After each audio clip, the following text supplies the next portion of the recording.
Hey everyone, back again. Welcome back to another video review.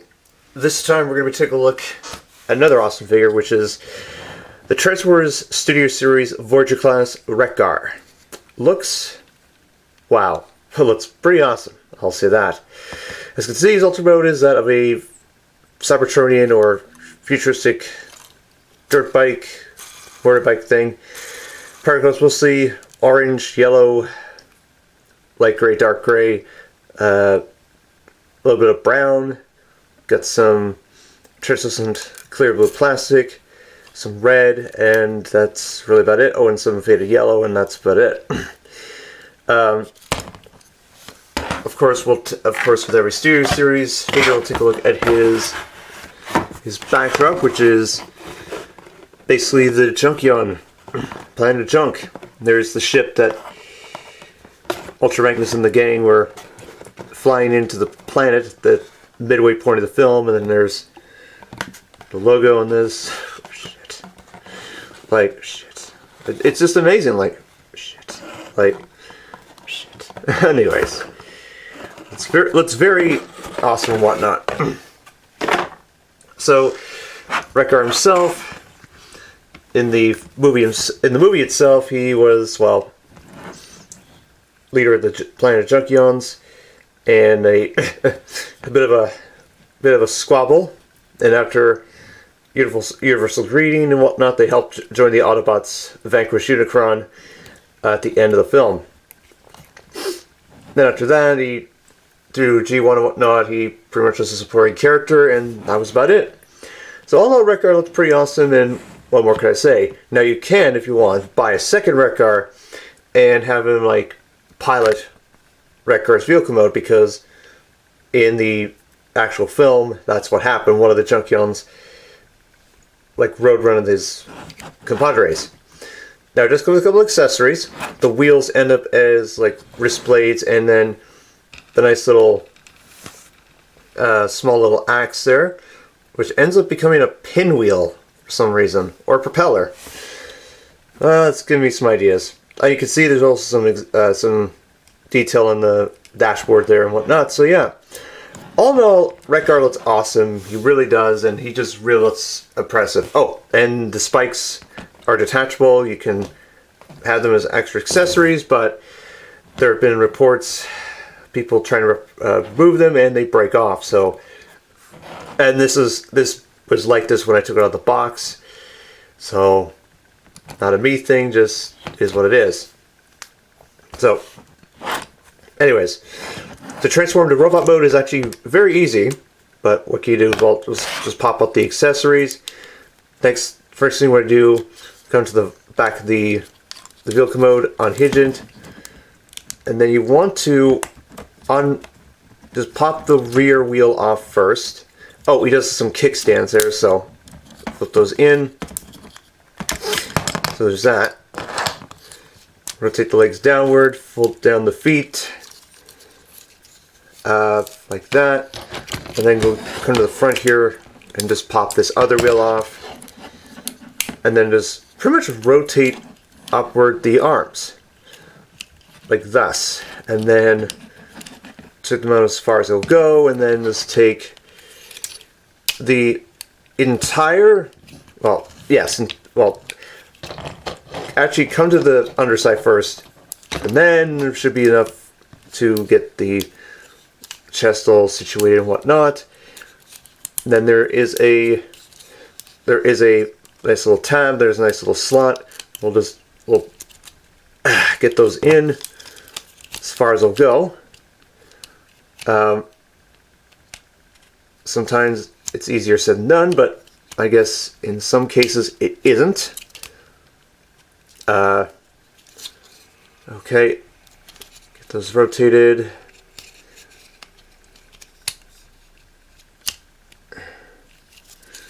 We'll get to that. And then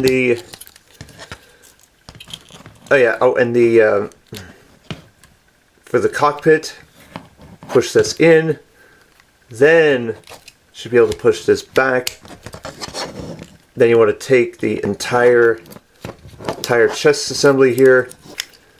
This is something, a little advice Ball Matrix put in his video they reviewed last year, so we'll move this back and just push it in as far as it'll go.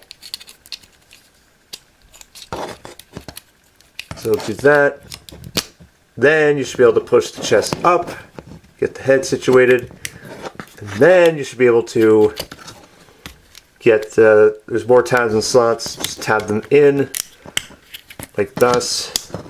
And that pretty much completes the upper half of the transformation. The next thing you want to do is, of course, the legs. Again, we got to get this all figured out because, well, that's what it is. Just got to figure it out. And to figure it out, you just got to rotate this as far as it'll go.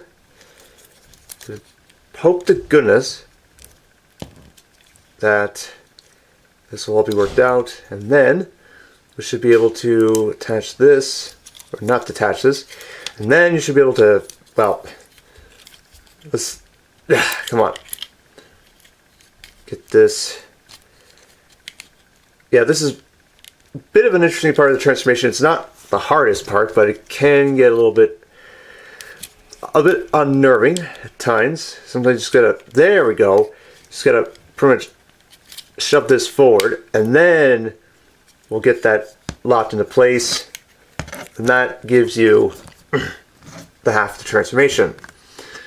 And then rotate the arms downward, have them rotate them forward, and then last little bit of the transformation is just flip up the hands, and let's see here, where is the hands here?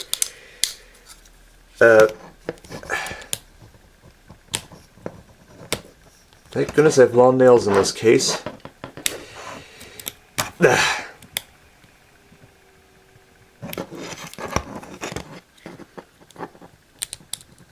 Unless I could just, push it so things get.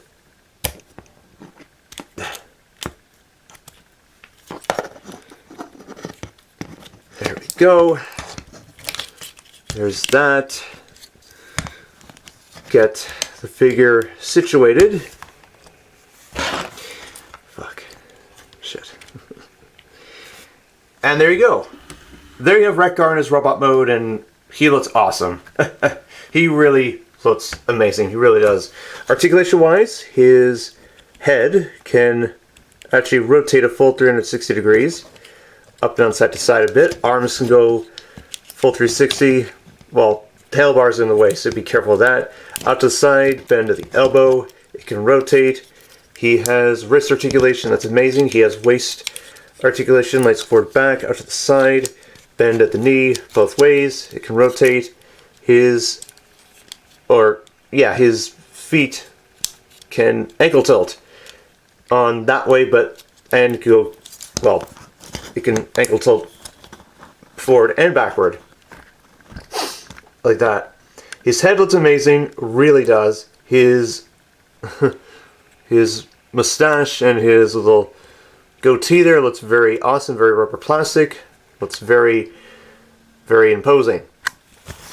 Weapon-wise, he has legendary pectorals as lasers, laser cannons. The wheels and the wheels and the axe. Well, first we'll start with the wheels. You can place them anywhere you want, but for me, I'm just gonna place them right on one on this leg, one on the other leg. I think there's a certain way he had them in the show. I can't remember. And then the axe itself, they're really like, okay, in vehicle mode they're really, but actually in robot mode, this here where that was the back of the motorbike, you can pretty much plug that in, and that gives you the weapon storage that is necessitated, like that. And sometimes the hips can be a little, I forgot to mention these are posable as well. These little this and that, but anywho. So, all in all, will I recommend getting Wreck Gar? He looks pretty good. He really does. His transformation, well, finicky is fun. His vehicle mode looks amazing. His robot mode, oh my goodness, the articulation is just out of this world. Color scheme looks great. I'm really excited to see if we're gonna get like a repaint and maybe a retool of his mates. Would be awesome. Maybe at least 2 or 3. It'd be outrageous if there were like 5 or 6. Heck, maybe there's like the Siege like secret pack. We'll get 3 different versions of the Junkions, and then maybe we'll get a hint of something else in there too. But all in all, looks pretty good. I highly recommend purchasing this guy. If you can find him, you won't be disappointed by this guy one bit. It looks incredible. What's truly amazing and just really amazing to say the least. So anyways guys, that's my video review of the Transformers Studio Series Voyager Class Wreck Gar from the 1986 film. I'll see you all very soon. I will be back as soon as possible with my next video. And yes, so take care everyone. See you soon or good day. I'll catch you later. Bye-bye.